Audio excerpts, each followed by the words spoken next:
నిర్వహిస్తున్నామని నియామకం deputy director general సంగ్రహ్ తెలిపారు. రాష్ట్ర వ్యాప్తంగా 28,500 అభ్యర్థులు వివిధ విభాగాలలో ఉద్యోగాల కోసం ఆన్లైన్ ద్వారా ఇప్పటికే దరఖాస్తులు చేసుకున్నారన్నారు. ఉదయం 4 గంటల నుండి 8 గంటల వరకు, సాయంత్రం 4 గంటల తర్వాత ర్యాలీ ఉందన్నారు. దాదాపు 14 వరకు ర్యాలీ జరుగుతుందన్నారు. 1000 ఉద్యోగాలను భర్తీ చేసే అవకాశం ఉందన్నారు. Today we have conducted the selection for all districts for the trade of clerk, storekeeper, nursing assistant, and some districts for soldier technical. A total of approximately 2,000 boys have run today. The run standards appear to be quite good. మన వరంగల్ జిల్లాలో army recruitment rally అనేది start అయింది. Army వాళ్ళకి మేము request చేయగానే వరంగల్లో పెట్టినందుకు ధన్యవాదాలు తెలియజేస్తున్నాము. వాళ్ళు ఈ ఎండని పరిగణలోకి తీసుకుని పొద్దున 4:30 నుంచి 7 లోపల ఈ రన్స్ అనేవి కంప్లీట్ చేస్తున్నారు. ఈ పర్టికులర్ ర్యాలీలో 30,000 మంది పార్టిసిపేట్ చేస్తున్నారు. రోజుకి దాదాపు 3,000 మంది ఈ ర్యాలీలో పార్టిసిపేట్ చేస్తారు. మన తెలంగాణ యువకులకి ఇది చాలా మంచి అవకాశం. హైదరాబాద్ బిఎన్ రెడ్డి నగర్లోని పెట్రోల్ బంకులో 2 వ్యక్తులపై 8 మంది దుండగులు దాడి చేశారు. రాళ్లతో కొట్టి చితకబాదారు. అందరూ చూస్తుండగానే ఈ అఘాయిత్యం జరిగింది. బాధితులు శ్రీనివాస్ రెడ్డి, ఫిరోజ్లు పోలీసులకు ఫిర్యాదు చేశారు. సీసీ కెమెరాలో దుండగుల విజువల్స్ చిక్కాయి. అయితే పోలీసులు నిర్లక్ష్యంగా వ్యవహరిస్తున్నారని బాధితులు వాపోతున్నారు.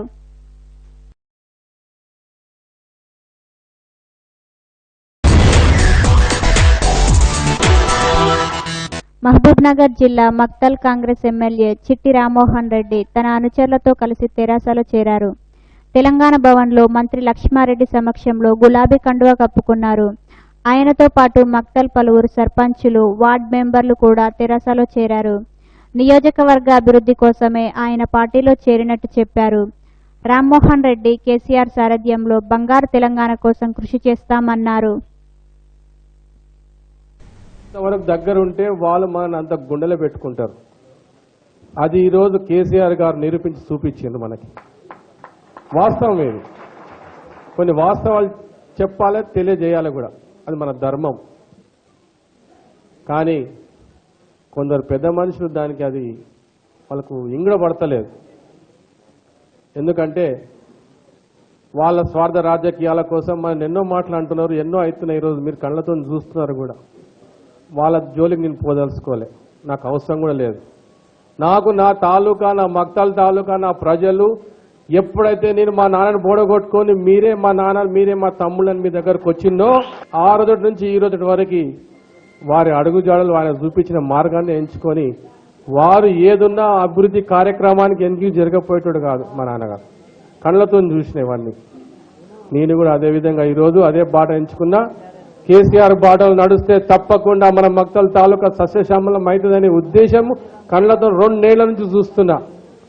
అట్లాంటప్పుడు దాని అర్థం మనము ప్రభుత్వంలో ఉంటేనే మనం బాగా అవుతామని ఒక ఆకాంక్షతో ముందుకు వచ్చి ఈరోజు మీకు అన్ని చేసి పెట్టే అవకాశము, మీతో కలిసిమెలిసి ఉండే అవకాశం మళ్ళొక్కసారి కలిసినందుకు నేను ముందుగా నన్ను ఆహ్వానించిన ముఖ్యమంత్రి గారికి చేతులెత్తి నమస్కరిస్తా.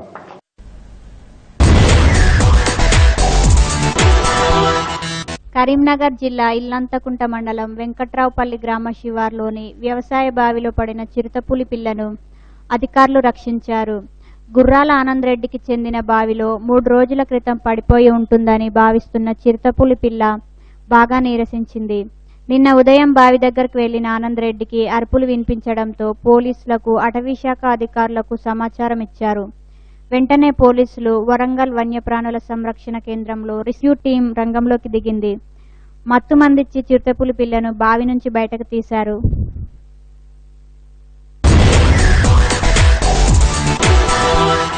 వరంగల్ జిల్లా ముప్పానపల్లి అటవీ ప్రాంతంలో కూంబింగ్కు వెళ్లిన పోలీసులపై ఏటూరు నాగారం దళ కమాండర్ మావోయిస్ట్ మధు కాల్పులకు యత్నించాడు.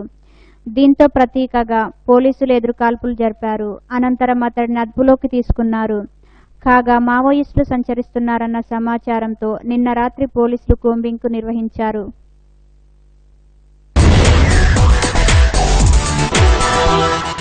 ప్రభుత్వం చేపట్టిన పథకాలు క్షేత్రస్థాయిలో అమలవుతున్న తీరు తెలుసుకునేందుకు హైదరాబాద్ మేయర్ బొంతు రామ్మోహన్ ఆకస్మిక తనిఖీలు నిర్వహించారు.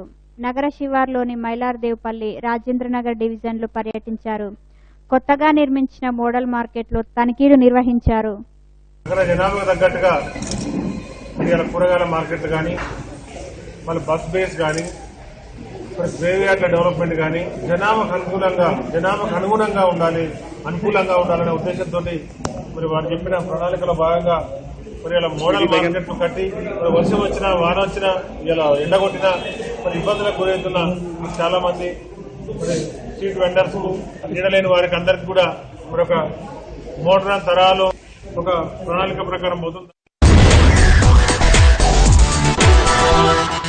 హైదరాబాద్ ఎన్టీఆర్ ట్రస్ట్ భవన్లో ఏర్పాటు చేసిన తెలంగాణ తెదేపా సర్వసభ్య సమావేశంలో రాష్ట్ర అధ్యక్షుడు ఎల్ రమణ, శాసనసభ పక్ష నేత రేవంత్ రెడ్డి, సీనియర్ నేతలు మోత్కుపల్లి నర్సింహులు, ముఖ్య నేతలు, వివిధ జిల్లాల నుంచి తెదేపా నాయకులు హాజరయ్యారు.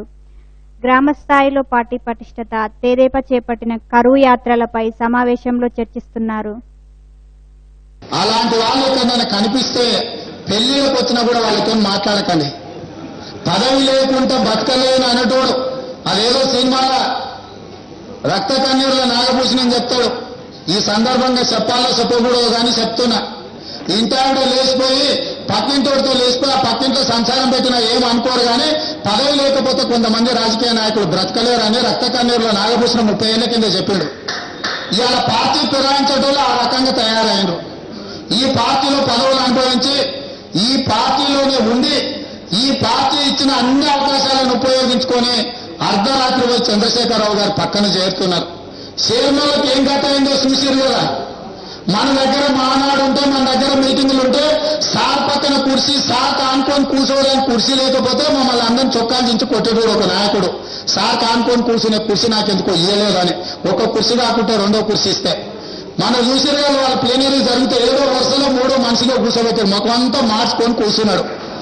పెంటలాట పెట్టుకున్నాడు మొత్తం ఆ వరుసలో కూర్చొని. ఇక్కడ ఉన్నప్పుడు బడాయిలకు పోయేది. మరి అక్కడ లడాయి చేయకుంటే ఎందుకు పోయి ఆ 7వ వరుసలో కూర్చున్నారో మీరే అర్థం చేసుకొని అక్కడికి మారిన పరిస్థితి. డిఎస్ ఢిల్లీకి పోతే ఏఐసిసి మెంబర్ అని సోనియా గాంధీ దగ్గరికి బాజాబ్తో పోయేటోడు అని చెప్పేటోళ్ళు. ఇవాళ ఆడ కూర్చుంటే పలకరించేటోళ్ళు లేడు, లేవనికి ఆయనకు శాతనైతే లేదు, తాగనికి మంచినీళ్ళు ఇచ్చేటోళ్ళు లేడు. పార్టీ ఫిరాయించిన వాళ్ళ పరిస్థితి అట్లుంది. కాబట్టి నాయకులు కొంతమంది తమ స్వార్థం కోసమో, తమ పదవుల కోసమో, తమ వ్యాపారాల కోసమో మన కార్యకర్తల చెమటను, రక్తాన్ని, శ్రమను, ప్రాణాలను సైతం మోసం చేసి ఆ పక్కన చేరితే చేరుండొచ్చు. తాత్కాలికంగా మనకు కొంచెం నష్టం జరిగి ఉండొచ్చు. కానీ ఇదే కార్యకర్తల నుంచి వచ్చే ఎన్నికలలో ఖచ్చితంగా 100 మంది యువకులకు చంద్రబాబు నాయుడు గారి నాయకత్వంలో, మన అన్న ఎల్లన్న గారి నాయకత్వంలో 100 మంది యువకులకు టికెట్లను ఇచ్చుకుందాం. ఆ 100 మందిని నాయకులకు తయారు చేసుకుందాం. ఆ 100 మందిని ఎమ్మెల్యేగా గెలిపించుకుందాం. తిరిగి తెలుగుదేశం పార్టీకి పూర్వవైభవం తెలంగాణలో తీసుకొద్దాం. అవసరమైతే అలంపూర్ నుంచి ఆదిలాబాద్ వరకు నేను నరసింహను. అక్రమ ప్రైవేట్ ట్రావెల్స్ పై ఆర్టీఏ చర్యలు చేపట్టారు. ఎల్బీనగర్ దగ్గర 21 ప్రైవేట్ బస్సులను ఆర్టీఏ అధికారులు సీజ్ చేశారు. కృష్ణాగోదావరి జలాల వాకంపై చర్చకు సిద్ధం. పట్టిసీమకు ఎవరు అనుమతికున్నారని ప్రశ్నించారు. కేటాయింపుల మేరకు ప్రాజెక్టులు నిర్మిస్తున్నామన్న హరీష్ రావు. నన్ను దోచి మీ మీద చెప్పించి అప్పచెప్పించాలని ఉపాయం చేసినట్టు వారు అంతేనా? సో ఆ రకంగా చేస్తున్నారు, తప్పకుండా చేస్తారు. ముఖ్యమంత్రి గారు మంచి ఆలోచన చేసింది. వాస్తవానికి ఆంధ్ర వాళ్ళు ఏం చేయరు, ఏ ప్రాజెక్టు కట్టినా ఆగమనం చేసింది. నీళ్లు వచ్చే పని చేయలే. వాళ్ళు కేవలం లిఫ్ట్లు పెట్టి నీళ్ళు వస్తుంది అని మాటలు చెప్పింది. ఎప్పటి దేవాలయం ఇది? 14 ఏళ్ళు 15 ఏళ్ల కింద దేవాలయం. 15 ఏళ్ళైనా నీళ్లు రాలే. మొట్టమొదటిసారి మన టీఆర్ఎస్ గవర్నమెంట్ వచ్చినాక మొన్న 15-20 చెరువులు నింపినాం మీ దగ్గర. 15-20 చెరువులు. అది వారు వెంటబడి మరి మేము కూడా వెంటబడితే ఒక 15-20 చెరువులు నిండినాయి. కానీ ఈ సంవత్సరం తప్పకుండా దేవాదుల పనులను యుద్ధ ప్రాతిపదికన పూర్తి చేసి అవసరమైన చోట ఓటీలు పెట్టించి మీ చెరువులు తప్పకుండా నింపిస్తా అని చెప్పి కూడా ఈ సందర్భంగా మనం చేస్తా ఉన్నాం. అయితే ఒక బరువు కూడా పెట్టదలుచుకున్న దయాకర్ రావు గారి మీద. ఏంటిదంటే నీళ్లు కావాలంటున్నారు, కరెక్టే, భూ సేకరణ కావాలి. మనకు దాదాపు దేవాదుల కింద 86,000 ఎకరాలు బారేది ఉన్నది పాలకుర్తి కాన్స్టెన్సీలో. కొద్దిగా రైతులు కూడా పెద్ద మనసు చేసుకోవాలి. మాకు మాత్రం ఏముంటది, మీ భూమి పొడగొట్టాలని ఉంటుందా? 100 మందికి లాభం కావాలంటే ఒక్కరిదో ఇద్దరిదో భూమి పోతుంది. వాళ్ళకు కూడా డబ్బులు ఇస్తాం, వట్టికి ఇవ్వమంటలేం, కానీ తొందరగా చేసుకుంటే అందరం బతుకుతాం. 86,000 ఎకరాలు దేవాదులలో కాలువల కింద బారితే ఎట్లయితుంది ఈ ప్రాంతం అంతా? బావులల్లో బోర్లలో నీటి ఊట విరగది. ఒక పంట కాలువ కింద వస్తే రెండో పంటకు బాయిలలో బోర్లలో నీళ్లుంటే రెండో పంట కూడా పండుతుంది. 2 పంటలు పండించుకునే పరిస్థితి వస్తుంది. అందుకే ఇవాళ దేవాదుల కింద నస్కల్ గాని, పాలకుర్తి గాని, చెన్నూరు గాని, నవాబ్పేట గాని ఈ రిజర్వాయర్లు అన్ని కూడా పూర్తి కావాల్సిన అవసరం ఉంది. మొన్న కొంత ఇచ్చిండ్రు, ఐ థింక్ ఒక 1000 ఎకరాలు ఇచ్చినట్టున్నారు. 1000 ఎకరాలు మొన్న పాలకుర్తి కింద కొద్దిగా ఇచ్చిండ్రు. ఇంకా 3,000 ఎకరాలు కావాలి మాకు. ఇంకో 3,000 ఎకరాల భూమి ఇస్తే డబ్బులకు ఇబ్బంది లేదు. ముఖ్యమంత్రి గారు అయితే కేసీఆర్ గారు, ఆయన స్వయంగా ఒక రైతు బిడ్డ. ఆయన రైతు కుటుంబంలో పుట్టిండు. ఎమ్మెల్యేగా ఉంటే ట్రాక్టర్ ఎక్కి దున్నిండు, కరువు మంత్రిగా ఉంటే ట్రాక్టర్ ఎక్కి వ్యవసాయం చేసిండు, రాష్ట్రంలో రవాణా మంత్రి ఉంటే వ్యవసాయం చేసిండు, ఢిల్లీలో కేంద్ర మంత్రి ఉంటే పొప్పడికాయ తోట పెట్టిండు, ఇప్పుడు రాష్ట్రానికి ముఖ్యమంత్రి ఉంటే టమాటాలు ఆనపకాయలు పెట్టిండు. అంటే ఎందుకు చెప్తున్నా అంటే, ముఖ్యమంత్రి ఉన్నా, కేంద్ర మంత్రి ఉన్నా, మంత్రి ఉన్నా వ్యవసాయం మాత్రం మరవలే, పంట పండిస్తూనే ఉన్నాడు. ఆయన రైతు గనక, రైతు కష్టం తెలుసు గనక, రైతుల బాధలు తెలుసు గనక ఇవాళ ఏ పని చేసినా ముఖ్యమంత్రి గారు రైతుల కోసమే చేస్తున్నాడు. అయితే ఒకటి ఉంటది, 60 ఏళ్లలో జరిగిన అన్యాయం ఒక్క ఏడాది 2 ఏళ్లలో పూర్తి కాదు. ఇలా ముఖ్యమంత్రి గారు 9 గంటల కరెంటు పగటిపూట ఇస్తున్నాడు. అనుకున్నామా ఎప్పుడన్నా? ఉచిత కరెంట్ ఇస్తే బట్టలు ఎండేసుకోవాలన్న పార్టీ ఒకరు, ఉచిత కరెంటు సాధ్యం కాదన్నారు. కాంగ్రెస్ గవర్నమెంట్ ఉంటే 6 గంటలు ఇస్తే పగటిపూట 3 గంటలు, పొద్దుగాల 3 గంటలు, అది గంటకు ట్రిప్ అవుడు, మోటార్లు గాలుడు, స్టార్టర్లు గాలుడు. ఇవాళ మోటార్లు గాలని, స్టార్టర్లు గాలని 9 గంటల పగటిపూట కరెంటు ఇవాళ ముఖ్యమంత్రి కేసీఆర్ గారు రైతులకు ఇస్తున్న విషయం మీ అందరికీ కూడా తెలుసు. దానివల్ల ఎంతో లాభం అవుతుంది మనకు. మరి దానికి ఈ నీళ్లు వచ్చి చెరువులు నిండి 9 గంటల కరెంటు ఉంటే బాగా చేసుకోమా? ప్రతి మండలంలో గోడౌన్ కడుతున్నాం, 1024 కోట్ల రూపాయలతో గోడౌన్లు కడతా ఉన్నాం, చెరువులు బాగా చేస్తా ఉన్నాం. మేజర్ ఇరిగేషన్ కింద దేవాదుల లాంటి ప్రాజెక్టు పూర్తి చేయడానికి 25,000 కోట్ల రూపాయలు బడ్జెట్ లో పెట్టుకున్నాం. భారతదేశంలో ఏ ప్రభుత్వం కూడా ఇంత బడ్జెట్ పెట్టలే. దేశంలో 29 రాష్ట్రాలు ఉన్నాయి. మహారాష్ట్ర, ఉత్తరప్రదేశ్ లాంటి పెద్ద పెద్ద రాష్ట్రాలు కూడా నీళ్ల కోసం, ఇరిగేషన్ కోసం పెట్టిన బడ్జెట్ 7,000 కోట్లు. కానీ మన ప్రభుత్వం స్వయంగా రైతు బిడ్డ గనక 25,000 కోట్ల రూపాయలు ఇవాళ ముఖ్యమంత్రి గారు బడ్జెట్ లో పెట్టిందంటే, నీళ్లు తెచ్చి మా రైతుల కన్నీళ్లు దుడవాలి, మా రైతుల కష్టాలు పోవాలనేటువంటి ప్రయత్నం ఇవాళ ప్రభుత్వం చేస్తాం తప్పకుండా. దేవాదులను యుద్ధ ప్రాతిపదికన చేస్తాం. దురదృష్టం ఏంటంటే వాళ్ళు అన్ని కూడా అట్లే చేసిపోయింది. ఇవాళ దేవాదుల ప్రాజెక్టు 5,40,000 ఎకరాలకు బారాలి. దాంట్లో పెట్టిన రిజర్వాయర్లు ఎంత అంటే 12 టీఎంసీలు. 12 టీఎంసీలతో 5,40,000 వారది. వాళ్ళేమో అప్పుడు మనం ఊరిచ్చింది అంతే, నీళ్లు ఇట్లా కాలువలు చూపించి మురిపించింది తప్ప నీళ్లు బారిచ్చే ముచ్చట కాదు. ఇలా 5,40,000 ఎకరాలు బారాలి. ఆడ పంపులేమో 100 రోజులు నడుస్తలేవు దేవాదుల పంపులు. హైదరాబాద్ కాటేదాన్ కాల్పుల వ్యవహారంలో మిస్టరీ వీడింది. ఉత్తరప్రదేశ్ కు చెందిన ముఠ డబ్బుల దోపిడీ కోసమే ప్రసాద్ పై నాటు తుపాకీతో కాల్పులు జరిపినట్టు పోలీసుల దర్యాప్తులో వెల్లడైంది. స్థానికంగా ఓ బిస్కెట్ కంపెనీలో పనిచేస్తున్న రాహుల్, అతని 2 అనుచరులను నాటు తుపాకీని ఉత్తరప్రదేశ్లో కొనుగోలు చేసినట్టు ప్రాథమికంగా నిర్ధారణ అయింది. నిందితులు తుపాకీతో ఎవరినైనా బెదిరించి దోపిడీకి పాల్పడ్డారా అనే అంశంపై పోలీసులు విచారణ జరుపుతున్నారు. 1-2 రోజుల్లో ఉత్తరప్రదేశ్ కు చెందిన ముఠాను మీడియా ముందు ప్రవేశపెట్టే అవకాశం ఉంది. హైదరాబాద్ జూబ్లీహిల్స్ ప్రాంతంలో ఆదివారం తెల్లవారుజామున రోడ్డు ప్రమాదంగా నమోదైన కేసులో కొత్త అంశాలు బయటకొస్తున్నాయి. ఈ ఘటనలో దేవి అనే యువతి దుర్మరణ పాలైంది. అయితే ఇది సాదాసీదా రోడ్డు ప్రమాదం కాదని, పక్కా ప్రణాళిక ప్రకారం చేసిన హత్య అని అనుమానాలు వ్యక్తమవుతున్నాయి. ఘటనా స్థలంలో ఉన్న ప్రత్యక్ష సాక్షి వెల్లడించిన అంశాలు కేసును కొత్త మలుపు తిప్పుతున్నాయి. కారు ప్రమాదానికి గురైందని చెప్తున్న స్థలంలో ఆధారాలు కూడా అనుమానాస్పదంగా ఉన్నాయి. కారు వైట్ కలర్ ఉంది, చెట్టు మీద ఎక్కడ వైట్ కలర్ అంటలేదు. Any high speed vehicle 70 above speed ఉంటే తప్పిస్తే బెలూన్స్ ఓపెన్ కావు. అది కూడా డైరెక్ట్ హిట్ అయినప్పుడే బెలూన్స్ ఓపెన్ అవుతాయి, కానీ సైడ్ కు పోయి హిట్ అయినప్పుడు బెలూన్స్ ఓపెన్ కావు. అవి ఎట్లా ఓపెన్ అనేది కూడా మాకు పెద్ద సస్పెక్టింగ్. అది ఓవరాల్ గా చూస్తే ఏంటంటే అది ఇట్స్ నాట్ యాక్సిడెంట్, అది ఎవరు క్రియేట్ చేసి దాన్ని పోలీసు వాళ్ళను వీళ్ళని మేనేజ్ చేసి చేసినట్టుగా కనిపిస్తుంది. డీసీపీ ఇచ్చిన స్టేట్మెంట్లోనేమో డ్రంక్ అండ్ డ్రైవ్ అని డీసీపీ స్టేట్మెంట్ ఇచ్చిండు. నిన్న సిఐ వెంకటరెడ్డి తోటి మాట్లాడితేనేమో 0 లెవెల్స్ వచ్చినాయని చెప్పిండు. డోర్ సౌండ్ ఏందని బాగా లోపలికి పోయి చూసి మళ్ళీ వచ్చేసింది. మళ్ళీ వస్తారకే మళ్ళీ డోర్ సౌండ్ తగ్గిపోయి మళ్ళీ వచ్చేసింది. అయితే నేను ఆడికి కార్ కడికి మళ్ళీ ఆడిపోయి చూస్తుంటే సౌండ్ బాగా వచ్చింది. పాప ఏం చేసింది, బయటకు వచ్చేసింది. బయటకు వస్తే అతను వచ్చిండు, లాక్కుపోయింది లోపలికి. లాక్కుపోయి లోపల వేసుకున్నాక అరగంట సేపు ఉంది కార్ అక్కడ. అరగంట సేపు ఉంది. ఇక నేను ఇంతలోకి ఇటు చూస్తే ఎవరు లేరు. అప్పుడు ఎవరు లేరు కదండి చీకట్లని, ఇక నేను ఎవరికి లేపలేదండి. కొమ్రవెల్లి మల్లన్నను దర్శించుకున్న ఆబ్కారీ మినిస్టర్ పద్మారావు.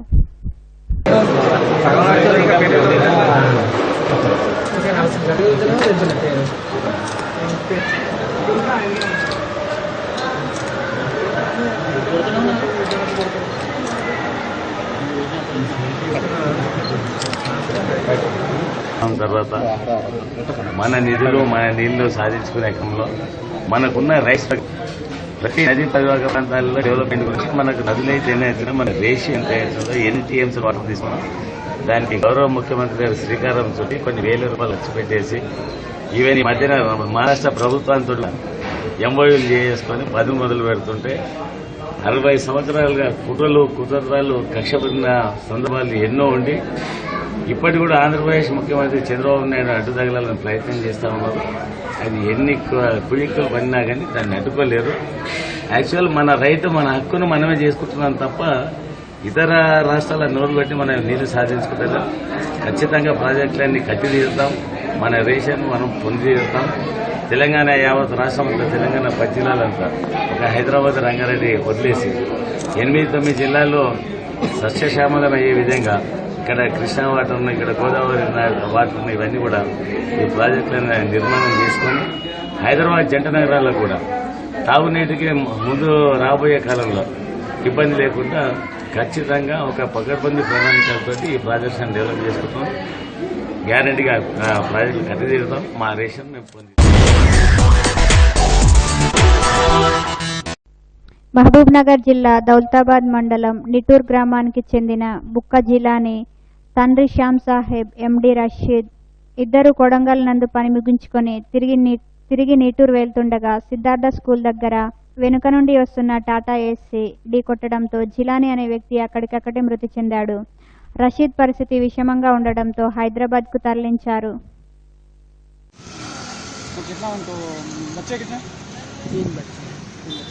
जिलानी ने वेतन